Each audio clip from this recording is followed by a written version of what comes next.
श्रद्धास्पद मुनिश्री के चरणों में वंदन। मुनिश्री का पदार्पण आंदुल रोड में हुआ है। तो सबसे पहले स्वागत गीत के लिए महिला मंडल। श्री जी के चंदों में वंदना। हमारे द्वार पे उपस्थित विद्वान मुनिश्री जी जिनेश कुमार जी, मुनिश्री जी परमानंद कुमार जी, मुनिश्री कुणाल कुमार जी के चरणों में वंदना। सभी पधारे सदस्यों को जय जिनेंद्र। आज बड़े ही सौभाग्य की बात है कि हमारे मुनिश्री जी का पदार्पण पुण्य एक बार हमारे ट्यूलिप गार्डन के प्रांगण में हुआ है। मुनिश्री जी, आज हमारा आंदुल रोड जो जैन परिवार है अत्यंत ही धन्य हो चुका है, जो आपके दिखाए हुए आध्यात्मिक की मार्ग के दिशा पे चल रहा है। मुनिश्री जी, आपने तेरस की जाप की प्रेरणा दी थी। उस दिन से हर घर में लगातार लगभग प्राय निरंतर तेरस के दिन 1 घंटे का भिक्षु स्वामी का जाप पूरे आंदुल रोड जैन परिवार के घर में बारी बारी किया जाता है। मुनिश्री जी, मुझे याद है 13 जनवरी 2023 जब आपका प्रवेश कलकत्ता की तरफ हो रहा था, उस दिन आपका पहला स्थान ट्यूलिप गार्डन हुआ। और मुनिश्री जी, आपने एक बहुत महत्वपूर्ण निर्णय और बहुत महत्वपूर्ण आंदुल रोड जैन परिवार के छोटे छोटे बच्चों के लिए लिया था। मुनिश्री जी, जो आपने ज्ञानशाला की स्थापना की, आज वो आंदुल रोड जैन परिवार के लिए एक अमृत की तरह सामने आया है।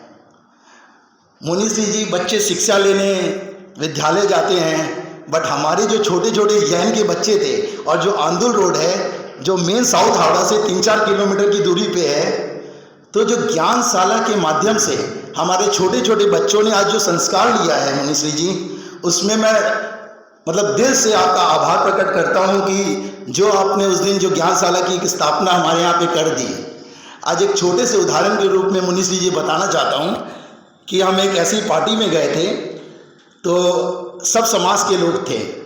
तो जब हमारे आंदुल रोड के 2-3 बच्चे वहाँ गए और वहाँ जाके उन्होंने जो जय जिनेंद्र का प्रनाउंस किया, तो हमारे सब मित्र बोले कि आज भी तुम्हारे जैन में और जो जैन के बच्चे हैं उनमें जो एक संस्कार है वो अन्य में देखा जाता है, बट उस लेवल में नहीं देखा जाता है। तो इसमें मैं तहे दिल से आपका आभार करूँगा।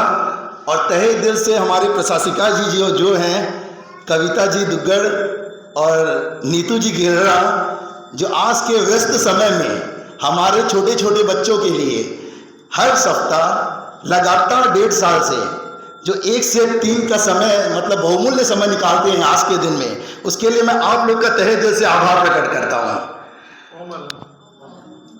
मुनिश्री जी, आपका आगामी चातुर्मास जो 15 जुलाई साउथ हावड़ा विवेक विहार के क्लब हाउस में होने वाला है, उसके लिए हम पूरे आंदुल रोड परिवार, पूरा ट्यूलिप गार्डन परिवार आपकी हार्दिक मंगल कामना करते हैं कि जो चातुर्मास हो वो ऐतिहासिक हो और हमारे संघ को शिखर पर चढ़ाने वाला हो। बस आपसे एक विनम्र निवेदन करेंगे मुनिश्री जी कि इस चातुर्मास में हमारे आंदुल रोड जैन परिवार और हमारे ट्यूलिप गार्डन परिवार पर अपनी विशेष कृपा दृष्टि बनाए रखें कि हम लोग और आध्यात्मिक की तरफ विकास कर सकें। तो मुनिश्री जी, इसी शब्द के साथ मैं विराम लेता हूँ। ओम हर अभ्यागत अभिनंदन तुम्हारा है शतबार।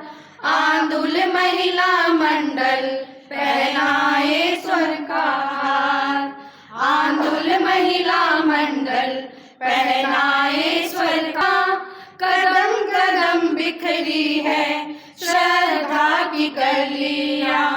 कोयल के टहूके करते हैं मनोहार। कोयल के टहूके करते हैं मनोहार। अभ्यागत अभिनंदन तुम्हारा है शतबार। चरण स्पर्श पाकर माटी महक उठी है जैसे कश्मीर घाटी। आंगन में उतरी है हंसों की धवल कतार, आंगन में उतरी है हंसों की धवल कतार। अभ्यागत अभिनंदन तुम्हारा है शतबार, मेहमान महंगे तुमसे फिर आए, मरे बहारे ऐसी फिर लाए। चरणों में अर्पण है भक्ति भरा उपहार, चरणों में अर्पण है भक्ति भरा उपहार। आंदुल महिला मंडल पहनाए स्वर का हार, अभ्यागत अभिनंदन तुम्हारा है शतबार, अभ्यागत अभिनंदन तुम्हारा है शतबार। आंदुल महिला मंडल पहनाए स्वर का हार, आंदुल महिला मंडल पहनाए स्वर का हार, पहनाए स्वर का हार। शो भगवान ध्याता बन कर ध्याओ, ध्याता बन कर ध्याओ, देव तुम्हारा ध्यान। ओम जय भिक्षु पावन नाम तुम्हारा, कल्याणी वाणी हो प्रभु, कल्याणी वाणी। रोग शोक दुख दुविधा, रोग शोक दुख दुविधा, मिटे सकल व्यवधा। ओम जय भिक्षु प्रभु जिन शासन प्रहरी, श्रुत निष्ठा गहरी हो प्रभु, श्रुत निष्ठा गहरी। विमल कमल साजीवन, विमल कमल साजीवन, गुण रत्नों की खान। ओम जय भिक्षु एक रात की पीड़ा, चिंतन दिश बदली हो प्रभु, चिंतन दिश बदली। राजनगर पावस में, राजनगर पावस में किया सत्य संधान। ओम भिक्षु बगड़ी नगरी दुमनी, धर्म क्रांति कर दी हो प्रभु, धर्म क्रांति कर। पहली रात बिताई, पहली रात बिताई, भिक्षु ने शमशान। ओम जय भिक्षु चले चरण तो दृढ़ चित्त, संयम रंग रंग हो प्रभु, संयम रंग रंग। सकल संघ को बांधा, सकल संघ को बांधा एक डोरंद तान। ओम जय भिक्षु भग करुणा सागर करुणा निलय सदा तेरी हो प्रभु निलय सदा तेरी। पद चिन्ह पर चलती पद चिन्ह पर चलती रहे शिष्य संतान। ओम जय भिक्षु भगवान। ओम के कीर्तन में कोटि से वंदन। मुनिवृंद, उपस्थित धार्मिक प्रेमी भाई और बहनों, प्राकृत साहित्य की महत्वपूर्ण गाथा है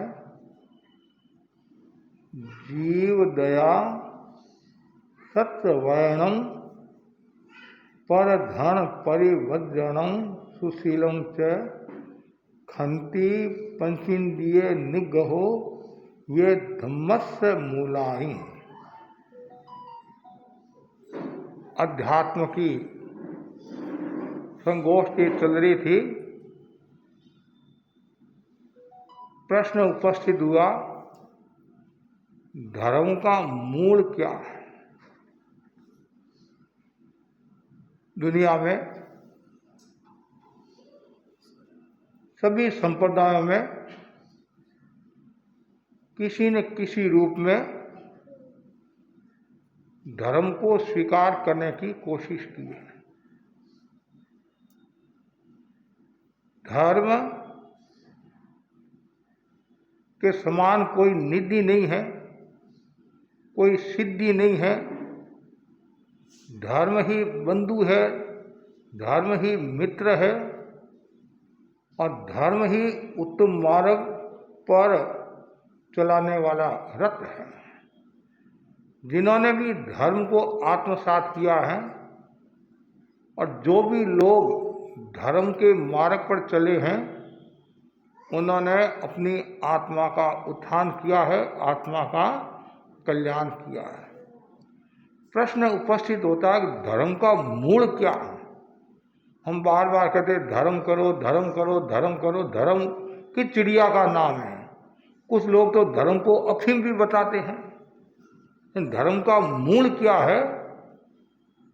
तो इस गाथा में बहुत सटीक बताया गया है। धर्म का जो मूल है, उसका पहला जो सूत्र है जीव दया। धर्म का मूल क्या है? जीव दया।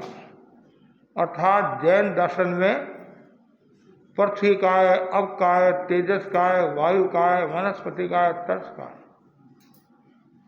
सद जीवनी काय की दया पालना। अर्थात इन जीवों को तकलीफ नहीं देना, पीड़ा नहीं देना, कष्ट नहीं देना।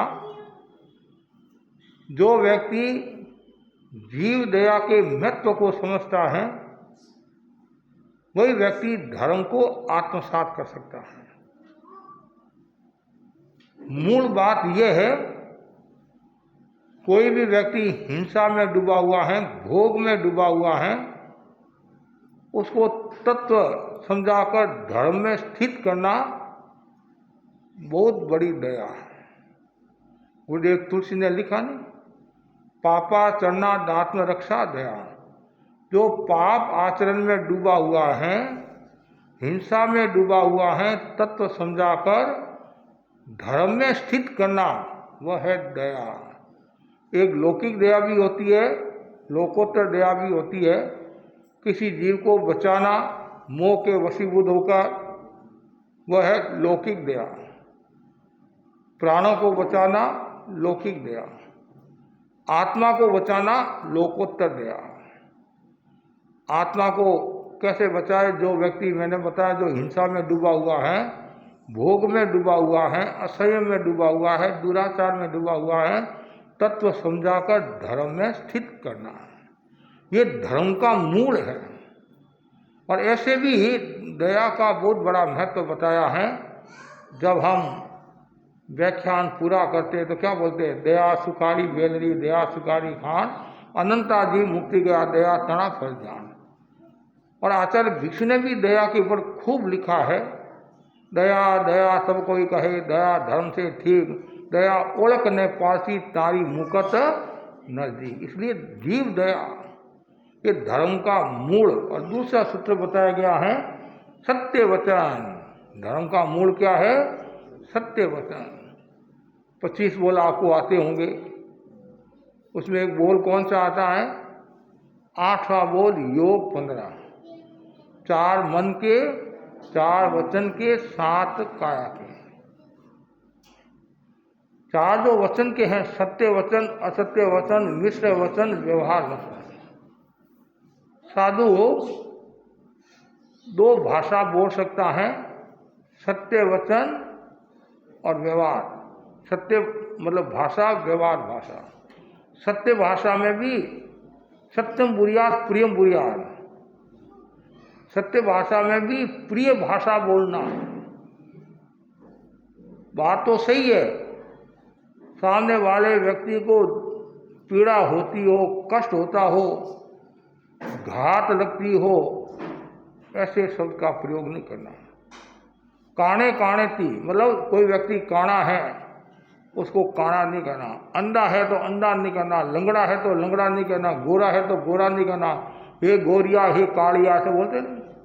हे मोटकी ऐसी भी बोलती है, हे छोटकी है। तो सामने वाले व्यक्ति को दर्द हो सकता है, पीड़ा हो सकती है, कष्ट हो सकता है। अंधा बात सही है, लेकिन अंधा तो है, लेकिन आप ऐसा क्यों बोले? सूरदास जी भी बोल सकते हैं, सूरदास जी भी बोल सकते हैं। और यदि आप कहेंगे काणा है तो उसको कितना दर्द होता है। उदाहरण के लिए एक देवर ने अपनी भाभी से कहा, काणी भाभी शरबत पीला। क्या कहा? काणी भाभी शरबत पीला। तो काणी भाभी को गुस्सा आ गया, नालायक कहेगा, शरबत के पानी नहीं पिलाऊंगी। दूसरा था देवर, वो बोला रानी भाभी पानी पिला। क्या कहा? रानी भाभी पानी पिला। बेटा पानी क्या, तुम्हारे को शरबत पिलाऊंगी। कितना अंतर हो गया बोली का। कोई कहता फरिश्ता, कोई कहता जरक, और थारी मारी बात में इतना ही फर्क। एक व्यक्ति कहता है स्वर्गवास हो गया और एक व्यक्ति कहता है पापो कटियो। तो कितना अंतर हो गया। ऐसा क्यों बोले? इसलिए सत्य वचन, और सत्य वचन का बहुत बड़ा मूल्य है। जो व्यक्ति सत्य वचन बोलता है, असत्य नहीं बोलता, मिश्र नहीं बोलता है, वो बहुत बड़ी ऊर्जा को, बहुत बड़ी शक्ति को प्राप्त होता है और सरस्वती का निवास। जो व्यक्ति सत्य बोलता, आज भी कुछ ऐसे लोग हैं। कल परसों एक भाई आया, भाई बोली कल मेरे मतलब मुझे प्रायश्चित दो, मेरे ये झूठ का त्याग है और मैंने बोल दिया। मतलब बहुत बड़ी बात है। और आज के युग में झूठ का त्याग करना तो बहुत बड़ी बात है। और फिर ये मोबाइल और आ गया, इस मोबाइल ने और झूठ सिखा दिया आपको। कोई भी आप बात करते हैं, एक भाई मेरे सामने बैठा और वो बात करा और बोला मैं बेंगलोर में हूँ। अरे मेरे सामने तो बैठा, मेरे सामने ही ऐसा बोल रहा है तो बाहर कितना बोलता होगा। क्यों असत्य बोले? तो इसलिए धर्म का मूल क्या है? सत्य वचन। प्राण चले जाए लेकिन वचन नहीं जाना। कहते प्राण चले जाए वचन नहीं जाना। राजा हरिश्चंद्र का उदाहरण आता है, सत्यवादी थे, मेतारे मुने, सत्य पर अडिग रहे वो। इसलिए हमेशा सत्य वचन बोलना ये धर्म का मूल है। साधु को असत्य वचन बोलना नहीं, मिश्र वचन बोलना नहीं, व्यवहार वचन बोल सकता है। व्यवहार का मतलब क्या? विहार करने का भाव है, व्याख्यान देने का भाव है। 6:15 बजे के आसपास लगभग संभावित विहार करने का भाव है, ये व्यवहार है। यदि मैं आपको कहूँ 6 बजे विहार करूँगा तो फिक्स 6 बजे करना ही पड़ेगा मुझे। यदि मैं नहीं करता हूँ तो दोष का भागी। क्यों? मैंने क्या कहा? 6 बजे निश्चयकारी भाषा बोल दी। इसलिए भाव है, संभावित है। एक भाई बोला ठीक 6 बजे महाराज विहार करेंगे, तो मैंने वापिस संशोधन किया, ठीक 6 बजे नहीं, 1 मिनट इधर उधर भी हो सकता है। भाव है, दोष नहीं लगे। और आप लोग भी जानते हैं कि भाई जैसे विहार करके आए हैं तो 5-10 मिनट ज़्यादा भी लग सकता है। व्याख्यान का टाइम सामान्यतः 9, सवा 9 का है, कभी 9:30 भी हो जाते हैं, 9:25 भी हो जाते हैं। तो संभावित में कोई दोष नहीं है। संभावित हमारा कार्यक्रम, गुरुदेव का भी वहाँ से आता नहीं, संभावित विहार, संभावित ये संभावित कार्यक्रम। तो इसलिए साधु सत्य वचन बोलता है और श्रावक को भी सत्य वचन की साधना करनी चाहिए। अनावश्यक झूठ से बचना चाहिए।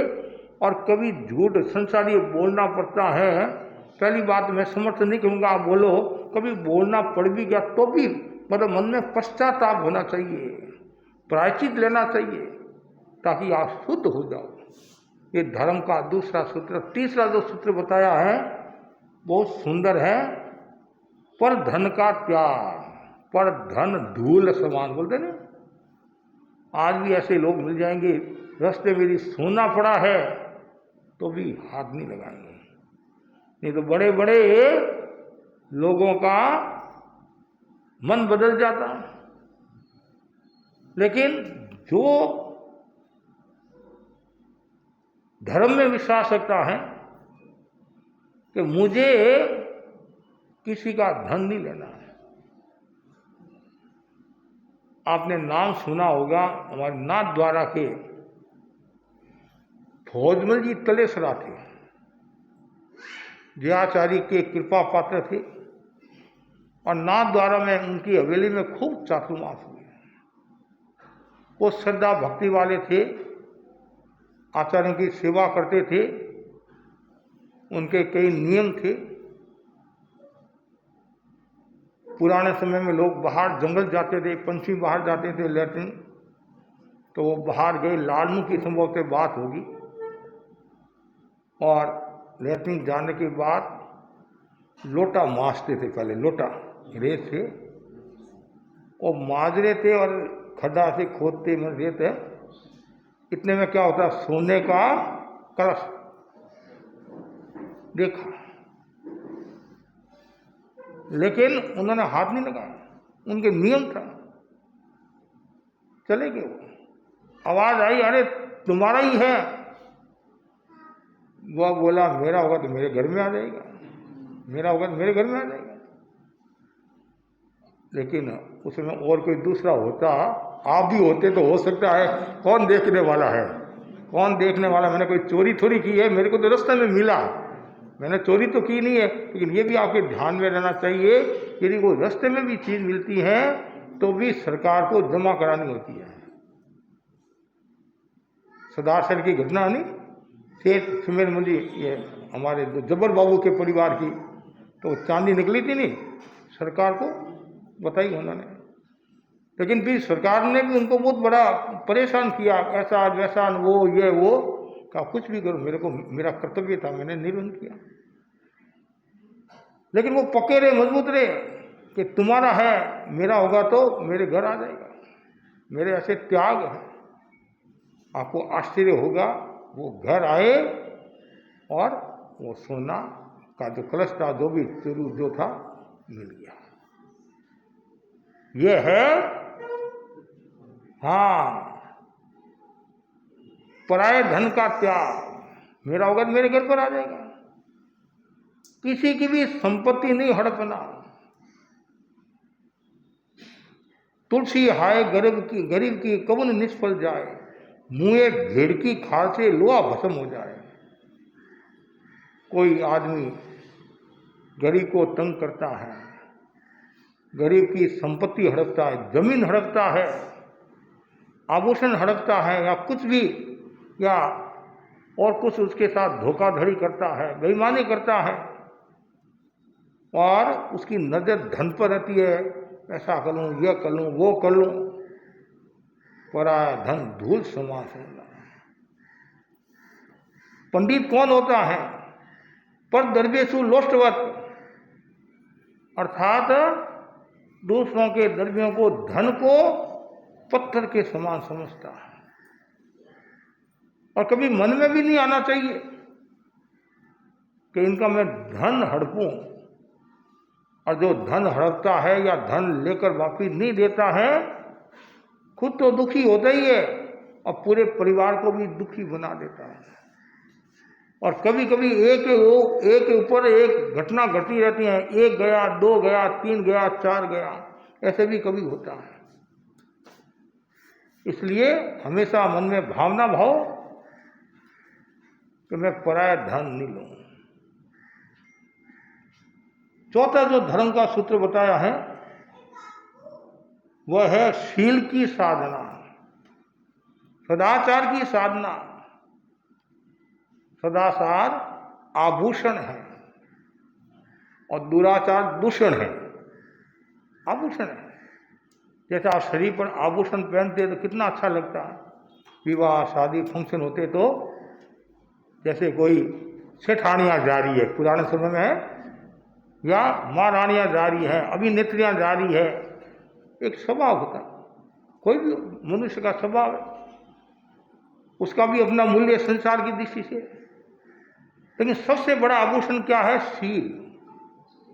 शील की साधना। अंजना सत्री का उदाहरण आपके सामने है। और शील की साधना के द्वारा आज वो अमर होगी। ऐसी एक नहीं अनेक घटनाएं हैं जिन्होंने भी शील की सुरक्षा की, बेड़ा पार। चंदनवाला और धारिणी किया उदाहरण आपके सामने है। दुष्ट मंत्री धारिणी के साथ दुर्व्यवहार करता है और धारिणी जीभ निकालकर उत्सर्ग कर लेती है। तो आत्मोत्सर्ग, आत्मा का उत्सर्ग मतलब मृत्यु को प्राप्त हो जाती है। क्यों? शील की रक्षा के लिए। कहीं मेरे दोस्त न लगे, आज भी ऐसी बहनें मिल जाएगी, यदि कोई छेड़छाड़ी करता है, कुछ करता है, दुर्भावना से देखता है, तो कुछ महिला तो ऐसी होती है, जूता लेकर वहीं उसकी पूजा कर लेती है। ऐसे लोग भी होते हैं। और कुछ बहा में आ जाते हैं, विचलित भी हो जाते हैं। आज जो ये संस्कृति टिकी हुई है, धर्म जो टिका हुआ है, शील का बड़ा प्रभाव है। गौतम स्वामी ने भगवान महावीर से प्रश्न किया था कि ये जो लवण समुद्र है क्या अपनी सीमा का उल्लंघन करेगा? नहीं करेगा। क्यों? धरती पर शीलवान पुरुष है, त्यागी है, आदि है, न जाने कितनी बातें बताई। तो शील का एक अलग प्रभाव होता है। जिसके घर में शील की संपूर्ण साधना होती है, देवताओं का निवास होता है। देवता भी सहयोग करते हैं, देवता भी नमस्कार करते हैं। शील का बहुत बड़ा मूल्य है और धर्म का मूल है। ये ब्रह्मचर्य धर्म का मूल है, शील धर्म का मूल है और ब्रह्मचर्य अधर्म का मूल है। इसलिए हमेशा भावना भाव, शील की साधना, सदाचार की साधना, कभी भी मन में दुराचार का भाव नहीं आए, सद आचरण का भाव।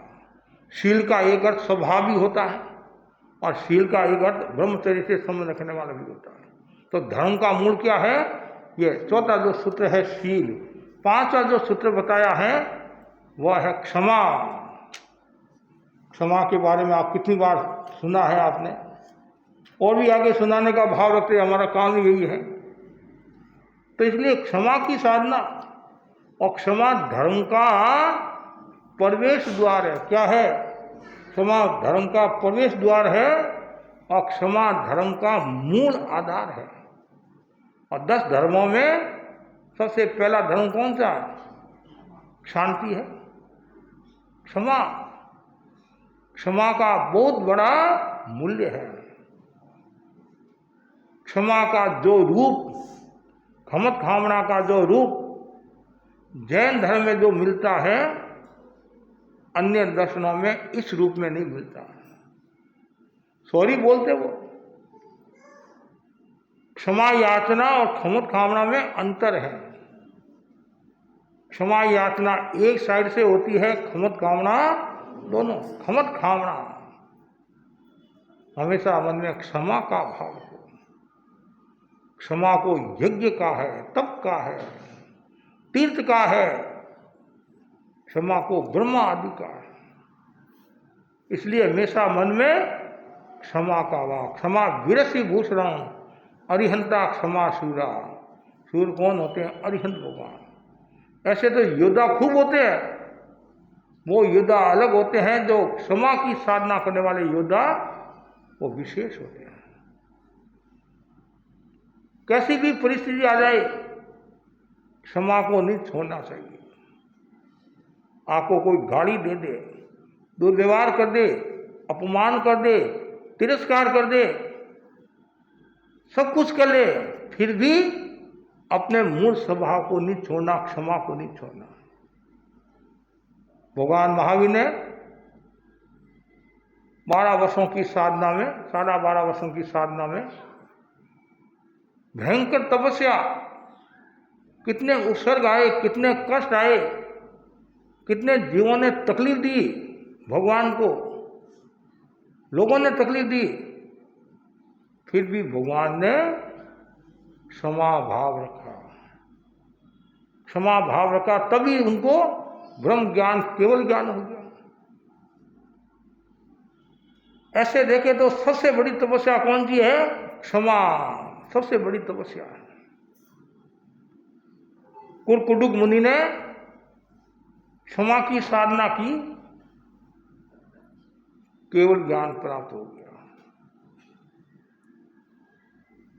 इसलिए हमेशा मन में ये भावना रहे, कैसी भी परिस्थिति आ जाए, कुछ भी आ जाए, क्षमा को नहीं छोड़ना। जो क्षमा को छोड़ता है और जो क्रोध करता है, उसको बोध नहीं रहता है। क्रोध में बोध नहीं और आत्मा का शोध नहीं है। क्रोध क्षणजीवी और परिणाम चिरंजीवी। क्रोध के कारण कितने परिवारों का नुकसान हो गया, कितने परिवार बर्बाद हो गए, और कितने जीवों ने क्रोध के कारण दुर्गति को निमंत्रण दिया, दुर्गति में गए। भगवान महावीर ने बार बार उपदेशों में, आगमों में भी बार बार आता है, क्रोध मत करो। जहां क्रोध है वहां आत्मा का दर्शन नहीं है, परमात्मा का दर्शन नहीं है, और कोई भी कार्य आप व्यवस्थित ढंग से नहीं कर सकोगे। आप यदि क्रोध में है और गुस्सा करते हैं, मतलब कोई क्रोध में है और आप भोजन करे हैं, तो क्या परिणाम आएगा? अच्छा परिणाम नहीं आएगा। मोहनलाल जी स्वामी फरमाते थे, क्रोध में भोजन नहीं करना, क्रोध में बोलना नहीं, और क्रोध में कोई भी प्रवृत्ति नहीं करना, तो नुकसान ही नुकसान। आप क्रोध में प्रवृत्ति करोगे तो क्या होगा? नुकसान होगा। क्रोध में भोजन करोगे, नुकसान होगा। क्रोध में किसी से बात करोगे तो नुकसान होगा। इसलिए क्रोध से बचना, क्रोध से बचने का मतलब है वीतरागता की अनुभूति करना, या वीतरागता की ओर प्रस्थान करना। आता तो क्षण भर के लिए है, लेकिन वह लंबा परिणाम देकर चला जाता है, क्या नहीं? मैंने बताया नहीं, क्रोध क्षणजीवी, परिणाम चिरंजीवी। एक शब्द भी आपने क्रोध में कह दिया और उसके चुप गया, जिंदगी भर तक वो आपको छोड़ेगा नहीं। जब भी वो आपको देखेगा, ये वही, इसने मेरे को गाली दी थी, इसने मेरा अपमान किया था, इसने ये किया था, गुस्से में आकर न जाने क्या क्या ये बोला। ऐसा क्यों काम करे? क्यों अंधों ने नुते दो जिम्मा? कहते हैं, अंधे को निमंत्रण देंगे तो साथ में एक और आएगा। तो आप क्रोध करोगे तो साथ में दुर्गति और है, दुर्गति में जाना पड़ेगा। गीता में भी कहा नहीं, जो व्यक्ति गुस्सा करता है वो नरक में जाता है। और भगवान ने भी कहा, और जो तीव्र गुस्से में रहता है, अनंतानुबंधी क्रोध में रहता है, एकदम तीव्र क्रोध, जहां सम्यक्त्व नहीं रहती है, मिथ्यात्व अवस्था, अनंतानुबंधी क्रोध बोलते नहीं, तीव्र। और कभी कभी वो दुर्गति में जाता है, कभी कभी सम्यक्त्व की हानि कर लेता है, सावकपन की हानि कर लेता है, साधुपन की हानि कर लेता है। जो साधना सुमेरु होने वाली थी वो साधना गुब्बारा बनकर रह जाती है। इसलिए धर्म का मूल है क्षमा। उसके बाद में बताया गया है 5 इंद्रियों का निग्रह, 5 इंद्रियों का संयम। आत्म ज्योति को ऑन करने का स्विच क्या है? संयम है। विराट से जोड़ने की क्षमता क्या है? संयम है। सत्य का साक्षात करवाने वाला कौन है? संयम है। संयम का बहुत बड़ा मूल्य है। जितना ज्यादा संयम होगा उतना ही व्यक्ति अक्षय सुख को प्राप्त होगा, शाश्वत सत्य को प्राप्त होगा, मन वचन काया भी उसके स्वस्थ रहेंगे। जैसे गन्ना होता नहीं,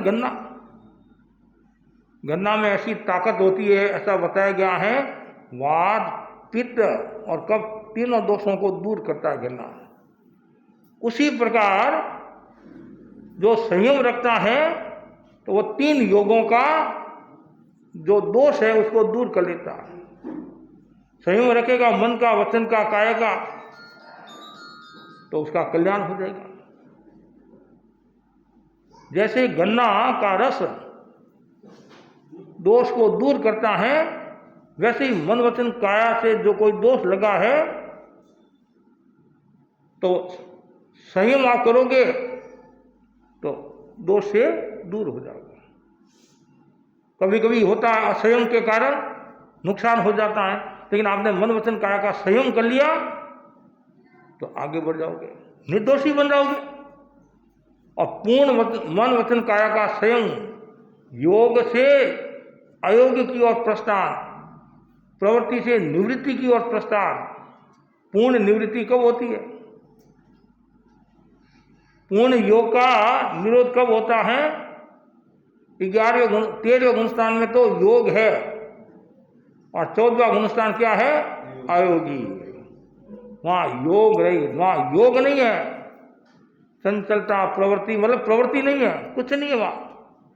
योग निरोध, और थोड़ी देर के बाद में मोक्ष को प्राप्त हो जाता है। तो संयम की साधना जरूरी है। 5 इंद्रियों का संयम बहुत जरूरी है। 5 इंद्रियों का संयम, और 5 इंद्रियों का जितना ज्यादा संयम होगा उतना ही व्यक्ति आगे बढ़ेगा। कभी भी मन में दूसरा भाव नहीं आए, बुरा भाव नहीं आए। कहते नहीं, बुरा मत बोलो, बुरा मत सुनो, बुरा मत देखो, बुरा मत सोचो, बुरा मत करो। यदि इतना ढालोगे तो आपका ये जो जीवन है वो निर्मल और पवित्र हो जाएगा। और 5 इंद्रियों का निग्रह करने का मतलब है आगे बढ़ना। साधुओं के लिए भी 5 इंद्रियों का निग्रह जरूरी है, श्रावकों के लिए भी जरूरी है। हम तो साधु हैं, इसलिए हमारे को तो बहुत सावधानी रखनी पड़ती है, और श्रावकों को भी संयम करना चाहिए। जीव जी का संयम आदि जितना ज़्यादा संयम होगा उतना ही व्यक्ति आगे बढ़ेगा। तो 5 इंद्रियों का संयम, प्रशंसन राजर्षि का उदाहरण आता है, आषाढ़ मुनि का उदाहरण आता है। और जिन्होंने भी इंद्रियों का संयम किया सद्गति को प्राप्त हुए, और जिन्होंने इंद्रियों का असंयम किया वो दुर्गति को प्राप्त हुए। और जो इंद्रियों का संयम करता है, निग्रह करता है, वो संपदा को प्राप्त होता है। तो इंद्रियों का संयम नहीं करता है, निग्रह नहीं करता है, असंयम में डूबा हुआ रहता है, विपदा को प्राप्त होता है। और असंयम से कितने रोग होते हैं। जो भोग में डूबा हुआ है वो रोग को निमंत्रण देता है, और जो योग में डूबा हुआ है वो आरोग्य को निमंत्रण देता है। योग में होगा वो आरोग्य। जो योग साधना में रहता है, आत्म साधना में रहता है, तो उसका शरीर भी स्वस्थ रहता है। ये सब क्या है? धर्म के मूल है। जब ये प्रश्न किया गया कि धर्म का मूल क्या है, कि धर्म का मूल ये है, और शिष्यों ने गुरु के प्रति अहोभाव प्रकट किया, गुरु को वंदना की, और आपने हमें धर्म का मार्ग बताया, धर्म का रहस्य बताया, धर्म का मूल बताया। और धर्म का मूल जिसके समझ में आ जाता है तो वह व्यक्ति आगे बढ़ जाता है। और ऐसा भी हम कह सकते हैं, धर्म का मूल क्या है? पाप से बचना।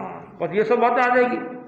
पाप से बचना हमारा एकमात्र है, पाप से बचना। और जो जितना ज़्यादा पाप को घटाएगा उतना ही आगे बढ़ेगा। अब पुण्य की कामना मत करो, लेकिन पाप घटाते जाओ, पाप घटाते जाओ। और ऐसे भी पुण्य की कामना तो करना ही नहीं है। आचार्य भिक्षु के शब्दों में क्या है? पुण्य एकांत पाप है ना। पुण्य की वांछा नहीं करना। पुण्य की वांछा करने का मतलब है आप मूल से दूर हो रहे हैं। तो इसलिए ये बार बार भावना भाव, पुण्य की वांछा नहीं करना। पुण्य की वांछा करने का मतलब है आप आगे बढ़ नहीं रहे हो। तो इसलिए हमेशा पाप को घटाओ। और जो व्यक्ति पाप को घटाता है वह व्यक्ति आगे बढ़ता है। पाप को कब घटाएगा? तो ये सब सूत्र आपके पास में होंगे तो आपका पाप घटेगा। पाप घटेगा, आप धर्म में स्थित होंगे, और धर्म में स्थित होंगे तो आप अध्यात्म की दिशा में आगे बढ़ोगे। इसी आशा के साथ ओम अरहम।